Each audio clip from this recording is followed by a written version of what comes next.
بسم اللہ الرحمن الرحیم۔ السلام علیکم ورحمۃ اللہ وبرکاتہ۔ ناظرین کرام، آج کی ویڈیو حضرت داؤد علیہ السلام کی 99 بیویاں، عجیب مقدمہ اور سچی توبہ۔ یہ ویڈیو ہے حضرت داؤد علیہ السلام اللہ کے برگزیدہ نبی، زبردست حکمران اور بے مثال قاضی تھے۔ آپ کو اللہ تعالی نے نبوت، حکومت اور انصاف کا درجہ عطا فرمایا تھا۔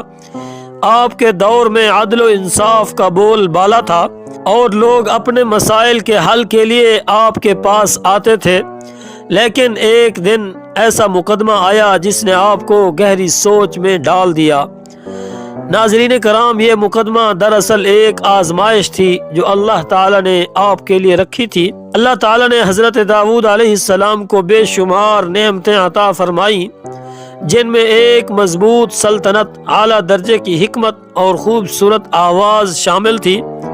اللہ تعالی نے آپ کو طاقتور بادشاہ بنایا اور آپ کے نکاح میں 99 بیویاں تھیں۔ یہ نکاح جائز طریقے سے تھے اور آپ نے شریعت کے مطابق ان سب سے عدل و انصاف کا برتاؤ کیا۔ تاہم ایک دن ایک ایسا واقعہ پیش آیا جو حضرت داؤد علیہ السلام کے لیے ایک آزمائش بن گیا۔ ناظرین کرام، ایک دن حضرت داؤد علیہ السلام عبادت میں مصروف تھے کہ اچانک 2 آدمی دیوار پھلانگ کر آپ کے محل میں داخل ہوئے۔ وہ آپ کے سامنے آئے اور کہنے لگے، اے داؤد، ہم دونوں کے درمیان ایک معاملہ ہے، برائے کرم انصاف فرمائیں اور حق کے ساتھ فیصلہ کریں۔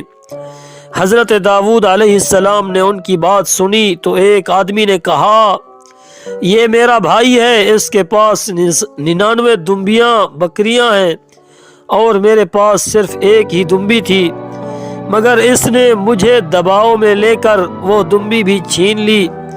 یہ سن کر حضرت داؤد علیہ السلام نے فوراً فیصلہ دیا، یہ تم پر ظلم کر رہا ہے کہ اپنی 99 دمبیوں کے ساتھ تمہاری اکلوتی دمبی بھی لینا چاہتا ہے۔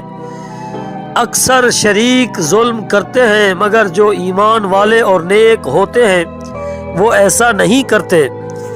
فیصلہ سنانے کے بعد حضرت داؤد علیہ السلام کو اچانک احساس ہوا کہ یہ ایک عام مقدمہ نہیں تھا، بلکہ یہ اللہ تعالیٰ کی طرف سے ایک آزمائش تھی۔ اللہ کی طرف سے آزمائش۔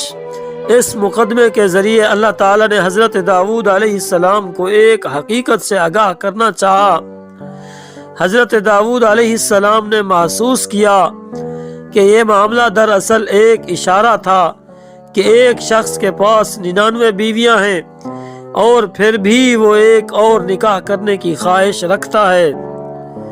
اللہ تعالیٰ کے نبیوں سے کوئی بڑا گناہ نہیں ہوتا، کبھی کبھار ان سے ایسی بھول ہو جاتی ہے جن پر اللہ انہیں فوراً متوجہ کر دیتا ہے۔ حضرت داؤد علیہ السلام نے فوراً اللہ کی بارگاہ میں سچی توبہ کی۔ جب حضرت داؤد علیہ السلام کو احساس ہوا کہ یہ مقدمہ دراصل ایک تنبیہ تھی تو آپ فوراً اللہ کی بارگاہ میں جھک گئے اور گڑ گڑا کر معافی مانگی۔ اللہ تعالی نے قرآن مجید میں فرمایا، پس داؤد نے اپنے رب سے معافی مانگی اور جھک گئے اور رجوع کیا۔ آپ نے 40 دن تک مسلسل اللہ تعالی سے دعا اور استغفار کیا، اپنی تمام تر توجہ اللہ کی عبادت میں لگا دی اور مکمل خشوع خضوع کے ساتھ اپنے رب سے رحمت کی درخواست کی۔ اللہ تعالی نے حضرت داؤد علیہ السلام کی توبہ کو قبول فرما لیا اور انہیں معاف کر دیا۔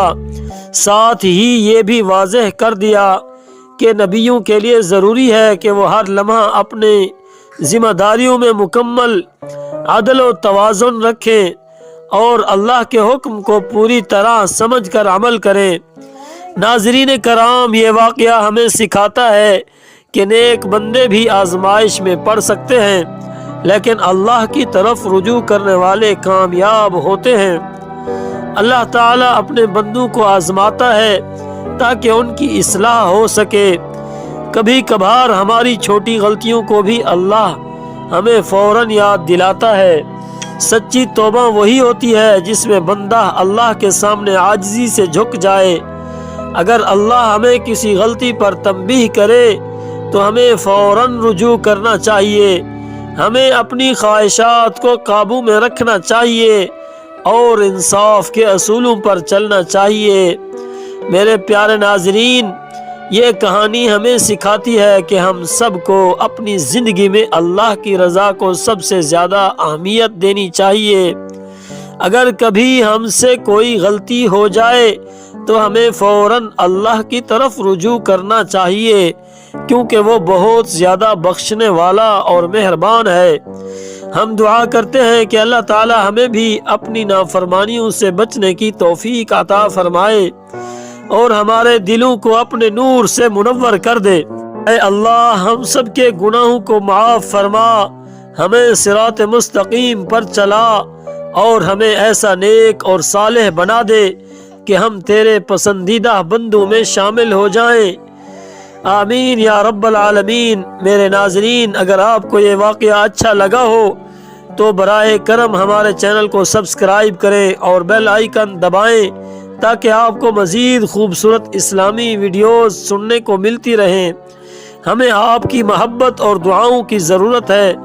ہمیں اس مشن کو کامیاب کرانے کے لیے آپ کی اشد ضرورت ہے۔ آپ ہمارا ساتھ دیں گے، انشاءاللہ یہ مشن کامیاب ہوگا۔ جزاک اللہ خیرہ۔